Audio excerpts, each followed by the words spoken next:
Når du skal melde dig til et PUC-kursus, skal du nu gøre det online.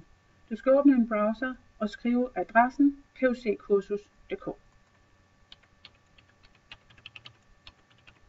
Bemærk, at der ikke er 3x W foran. Du skal logge ind med din Google Apps mail.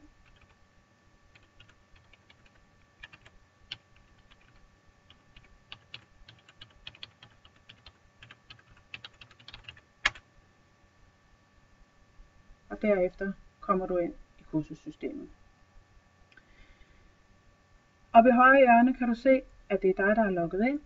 Og i venstre side kan du se oversigten over alle de kurser, der er tilgængelige på det pågældende tidspunkt. Der bliver løbende lagt kurser ind i kursusplatformen. Hvis du vil melde dig til et kursus, klikker du på det kursus, du gerne vil melde dig til. Og det åbner i en fane, og du kan læse mere om det ved at klikke på linket. Her står der mål og så videre om kurset, og hvis du vil melde dig, så booker du på den blå knap.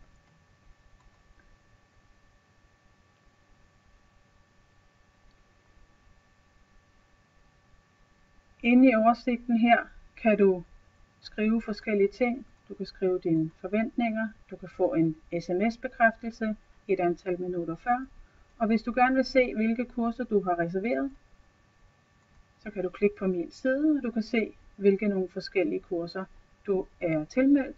Du kan gå til kurset, du kan aflyse din booking osv.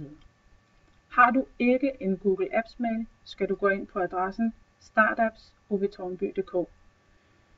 Så skal du skifte dit kodeord til dit Unilogin ved at klikke på brugerprofilen, og efter cirka et kvarter har du fået både en ny adgangskode og en Google Apps mail. Det er vigtigt, at passwordet skal være på minimum 8 tegn. Har du ikke et Unilogin, skal du kontakte PUC. God fornøjelse med kursus.